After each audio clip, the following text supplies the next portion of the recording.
الحمد لله رب العالمين نحمد الله ونستعينه ونستغفره ونتوب إليه ونعوذ بالله من شرور أنفسنا ومن سيئات أعمالنا فمن يهده الله فلا مضل له ومن يضلل فلا هادي له وأشهد أن لا إله إلا الله وحده لا شريك له وأشهد أن محمدا عبده ورسوله صلوات الله وسلامه عليه وعلى أهل بيته الطيبين الطاهرين وعلى أصحابه الكرام الغر الميامين العلماء الأباد وعلى التابعين لهم بإحسان إلى يوم الدين يا أيها الذين آمنوا اتقوا الله حق تقاته ولا تموتن إلا وأنتم مسلمون يا أيها الناس اتقوا ربكم الذي خلقكم من نفس واحدة وخلق منها زوجها وبث منهما رجالا كثيرا ونساء واتقوا الله الذي تساءلون به والأرحام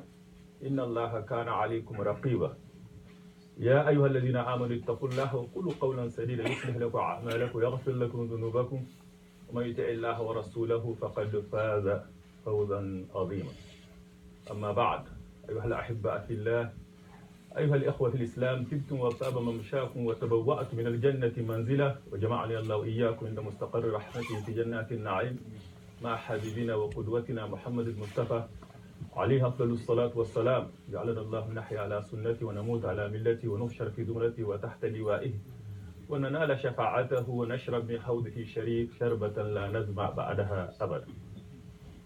الحمد لله louange à Allah Seigneur de l'univers. Paix et salut d'Allah soit sur notre bien-aimé, le prophète Mohammed sallallahu alayhi wa sallam. Pour vous rapprocher un peu ce qu'il peut. Dieu le Très-Haut, par sa bonté infinie, a créé l'être humain et il l'a honoré. Il dit dans le Coran, لقد كرمنا بني آدم وحملناهم في البر والبحر ورزقناهم من الطيبات وفضلناهم على كثير مما خلقنا تفضيلا.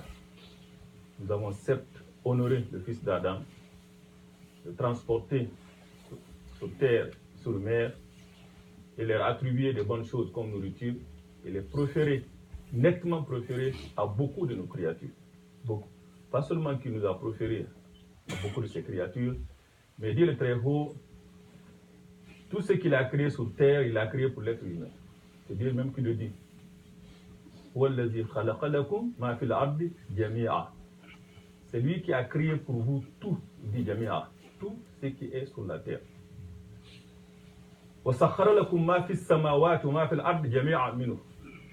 Il vous a assujetti tout ce qui est dans les cieux et sur la terre, tout venant de lui, pour servir l'homme. Quel service pouvons-nous obtenir de ce qui est autour de nous, le meilleur service? في الأرض آيات للموقنين وفي أنفسكم أفلا تبصرون. Vous avez sur terre des preuves tangibles qui nous guident vers notre Seigneur, des signes évidents de la grandeur et de l'omnipotence d'Allah, de sa puissance, de sa sagesse. Tout ce qui est autour de nous, y compris nous-mêmes, au fi anfusikum afala tubsirun, il y a un bien dans chacun de nous et chaque chose autour de nous. Quel est ce bien? Il nous guide vers notre Seigneur. Il nous guide vers notre Seigneur. Ainsi le temps que nous vivons, les 4 saisons que nous vivons, Dieu le Très-Haut dit اعلموا أنما الحياة الدنيا لعب ولهو وزينة وتفاخر بينكم وتكاثر في الأموال والأولاد كمثل غيث أعجب الكفار نباته ثم يهيج فتراه مصفرا ثم يكون حطاما وفي الآخرة عذاب شديد ومغفرة من الله ورضوان وما الحياة الدنيا إلا متاع الغرور سابقوا إلى مغفرة من ربكم وجنة أرضها كأرض السماء والأرض أعدت للمتقين الذين آمنوا بالله ورسله ذلك فضل الله يؤتيه من يشاء والله ذو الفضل العظيم. Dans ce verset qu'on a sur le hadith, le Très-Haut dit, sachez que la vie présente n'est que jeu, amusement, vaine parure, course à l'orgueil d'entre vous, la rivalité dans l'acquisition des biens et des enfants. Et cela paraît à une pluie, la végétation qui en vient émerveille les cultivateurs, puis se fanent, tu le vois jaunir et il devient des débris. Mais il y a l'au-delà un pardon miséricorde d'Allah, le paradis, mais aussi un dur châtiment. Que faire alors? Hâtez-vous vers le pardon de votre Seigneur, vers un jardin de votre Seigneur, aussi large que le ciel et la terre, et préparé pour les pieux qui ont cru en Allah, et qui font de bonnes œuvres.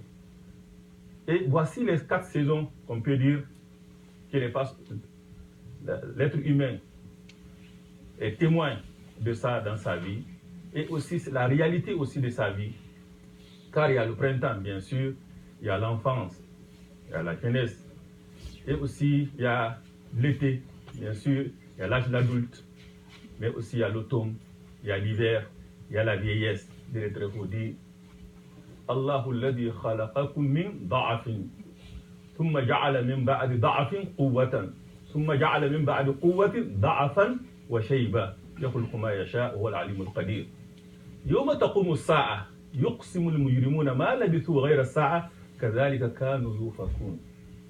C'est Dieu qui vous a créé faible, très faible, une faiblesse d'une eau, d'une goutte de sperme, faible. Et d'autres faiblesses aussi, l'enfance. On est dans la faiblesse. Il faut apprendre comment marcher, comment se nourrir. Et la jeunesse est là, la force. Oui, il vous donne la force après cette faiblesse. L'âge adulte. C'est comme si on est à l'été. Mais l'automne viendra, l'hiver aussi viendra, bien sûr, dans la vie de l'être humain. Il vous a réduit après cette force à la vieillesse, à la faiblesse et à la vieillesse. La première faiblesse, c'était une faiblesse de l'enfance, avec espoir de grandir. Et la deuxième faiblesse, elle est doublée par quoi? Par la vieillesse. Par la vieillesse, car nous avons été créés de la terre et nous retournons à la terre. Et dès que la personne naît, la mort commence. Et dès qu'il meurt, la décomposition commence. C'est ainsi notre vie. Et ce cycle de vie n'est pas seulement dans cette vie, même dans le ventre de la mère. Dieu est très beau dit, Ya ayyuhan nas, in kuntum fi raybin min al-ba'th fa inna khalaqnakum min turab, thumma min nutfatin, thumma min 'alaqatin, thumma min mudghatin mukhallaqatin wa ghayr mukhallaqa, linubayyina lakum wa nuqirru fil arham ma nasha'u ila ajalin musamma, thumma nukhrijukum tifla, thumma litablughu ashuddakum, wa minkum man yutawaffa, wa minkum man yuraddu ila ardhil umur, likay la ya'lam min ba'di ilmi shay'an. Si vous doutez de la résurrection, c'est nous qui vous avons créé de terre, puis d'une goutte de sperme, d'une adhérence, d'un embryon, normalement formé ainsi que formel, afin de vous montrer notre omnipotente. Nous plaçons dans les matrices ce que nous voulons jusqu'à un terme fixé. Nous vous en ferons sortir en état de bébé pour que vous atteigniez votre maturité. Il y en a parmi vous qui atteignent l'âge très avancé, d'autres meurent tout jeunes. Il est quoi? فإذا أنزلنا عليها الماء اهتزت وربت وأنبتت من كل زوج بهيج. لماذا؟ ذلك بأن الله هو الحق وأنه يحيي الموتى وأنه على كل شيء قدير وأن الساعة آتية لا ريب فيها وأن الله يبعث من في القبور. Tu vois la terre déchaissée, la pluie qui en vient, le remis se gonfle, fait pousser toutes sortes de coupes de végétaux, mais finalement il va des débris. Il en est ainsi car Allah est la vérité. C'est lui qui redonne la vie à la mort, aux morts. Il est omnipotent et l'heure viendra, il n'y a aucun doute à son sujet. Et Allah ressuscitera ceux qui sont dans les tombeaux. Donc l'hiver, quand tu regardes l'hiver, tu vois que les feuilles sont tombées, tu vois tes cheveux sont tous noirs. Bien sûr, tu es un bon portant, sache que oui, tu es peut-être printemps de ta vie ou l'été de ta vie, l'automne viendra, bien sûr l'hiver viendra, car c'est un cycle qui n'épargne personne. Et pourquoi? Parce que tout cela, comme je viens de dire, tout ce qui est autour de nous, Dieu a créé pour nous.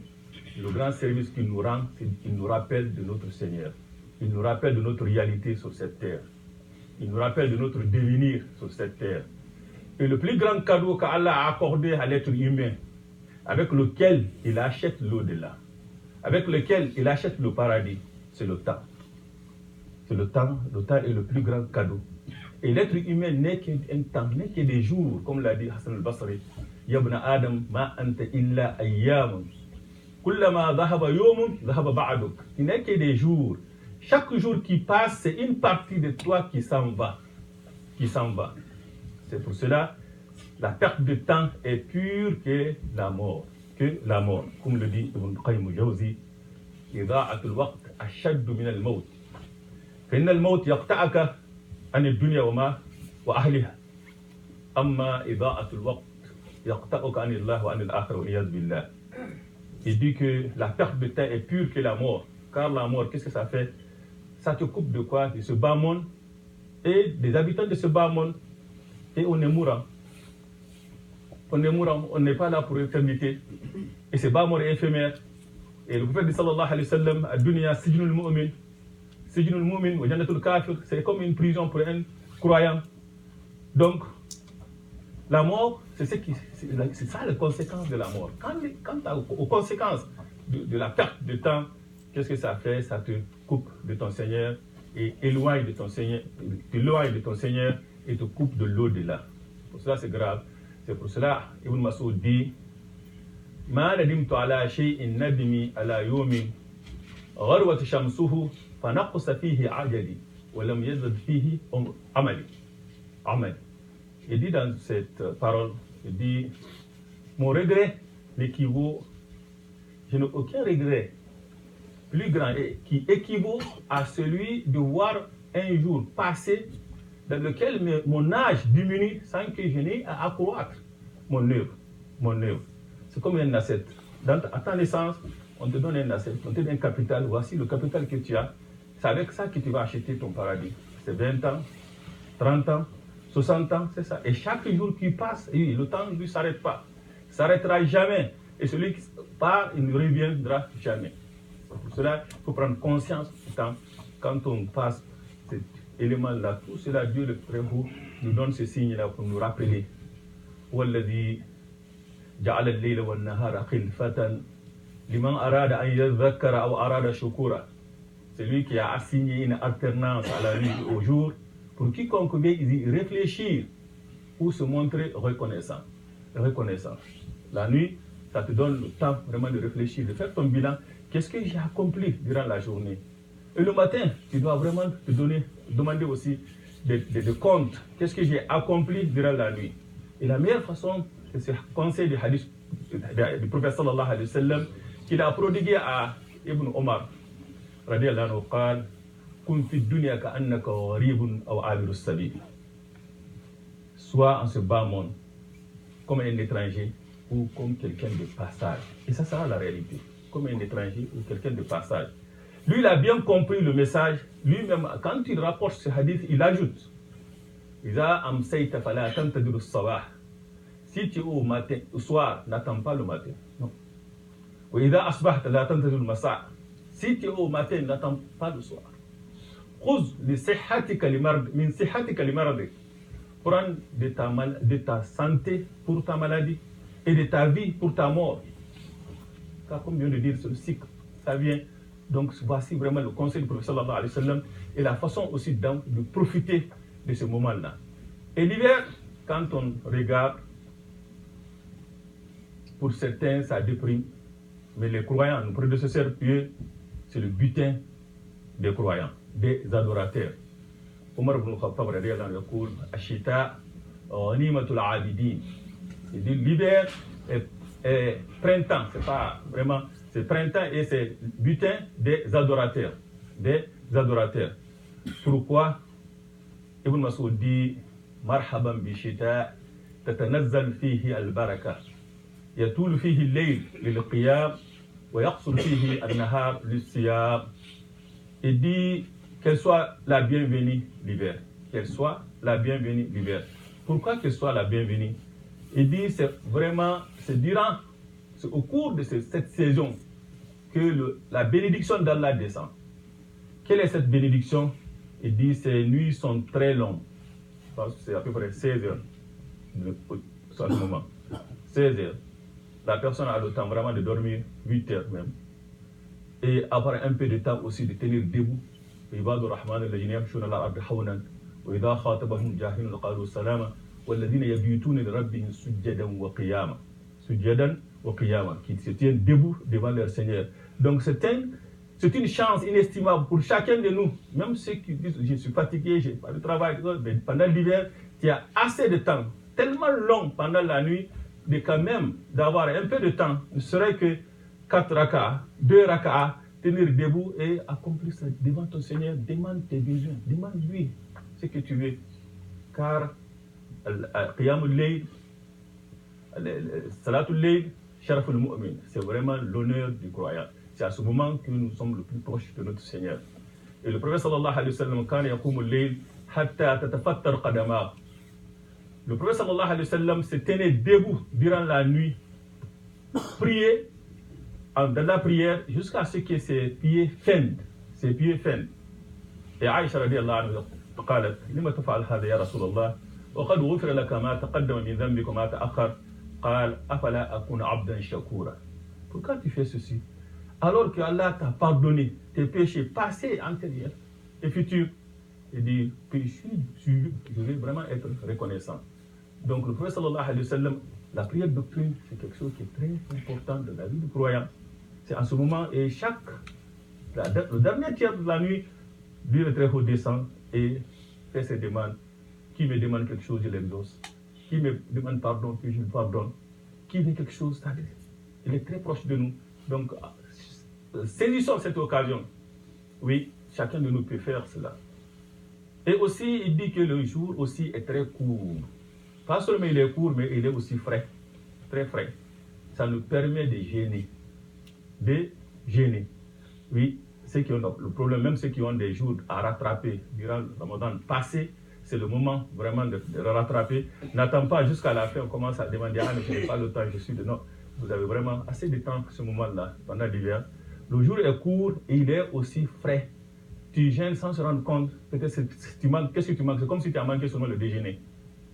Et le prophète sallallahu alayhi wa sallam, Abu Umama qala ya Rasulullah sallallahu alayhi wa sallam, dullani ala amalin yudkhilni al-jannah. Dullani ala amalin yudkhilni al-jannah. Qala alayka bis-sawm fa innahu la 'aydila lahu. Il dit, montre-moi une œuvre qui me fera rentrer au paradis. Il dit, je te conseille le jeûne, il n'a pas d'équivalent.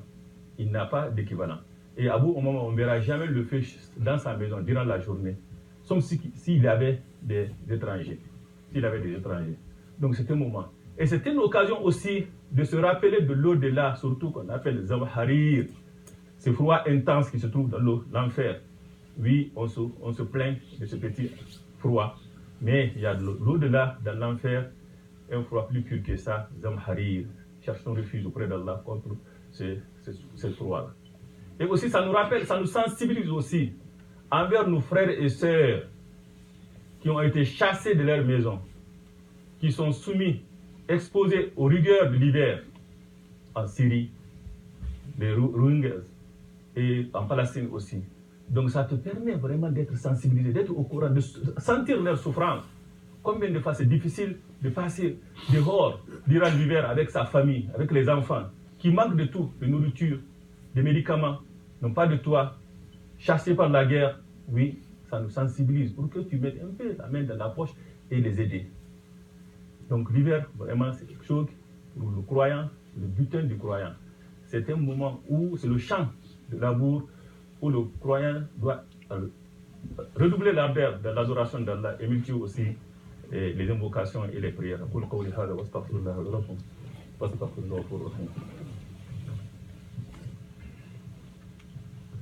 Alhamdulillahi Rabbil Alamin, Ar-Rahman Ar-Rahim, wassalatu wassalam ala al-mab'us rahmatan lil alamin. We just summarize what we said. Our predecessor said that the winter is the best season for the believers. It's the best season for the believers. Why? It reminds us for the intense cold in hellfire. It's called Zamharir.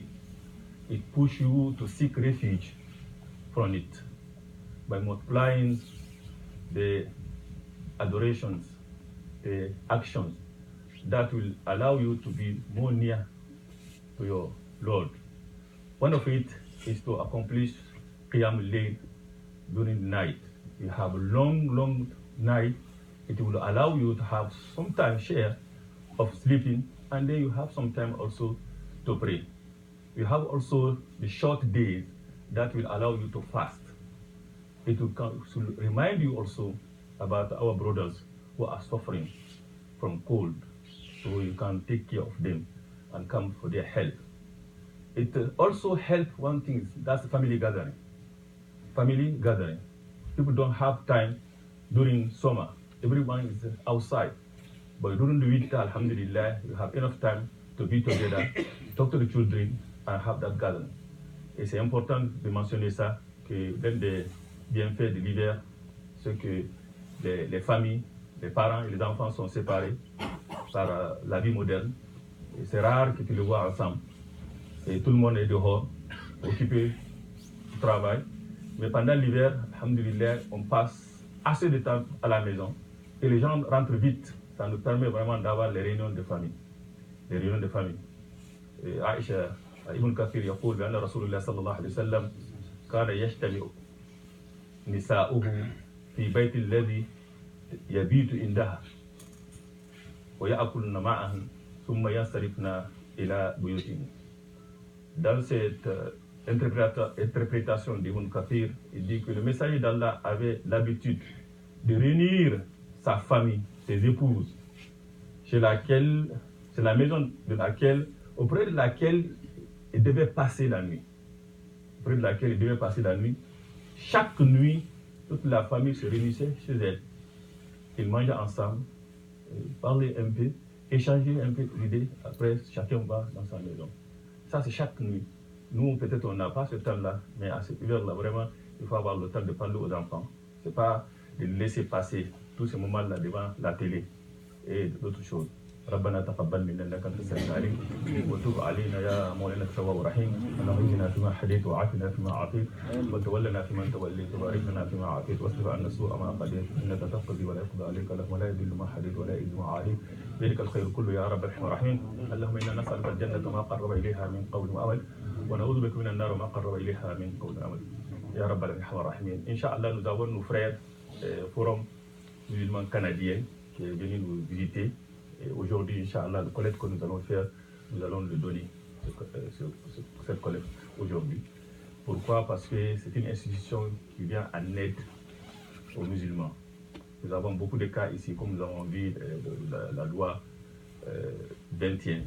Il y a des femmes qui ont subi certains préjudices, on devrait les défendre. Il y a beaucoup de choses qu'il faut faire. Donc les imams ne sont pas habilités de le faire car peut-être qu'on ne parle même pas de langue, on ne connaît pas la réalité du pays. Donc nous avons des gens qui ont constitué une institution ou une association qui les permet vraiment de défendre notre cause. Et nous avons besoin vraiment de ces gens-là. Et ici, rien ne marche sans l'argent. Ça, on le sait, là, ça c'est très important. Tu veux être sérieux, demande si tu as le budget ou quoi. Donc, ça fait longtemps qu'ils sont dans le domaine, dans le terrain, mais ils n'ont jamais sollicité d'aide. Mais cette année, ils ont voulu le faire parce que les tâches sont énormes, sont grandes. Donc, il va falloir sollicitons votre générosité pour la khaira, Inch'Allah. Donc, le collecte d'aujourd'hui va être pour Islamic Forum, Muslim Forum canadien, Inch'Allah. Pour la khaira.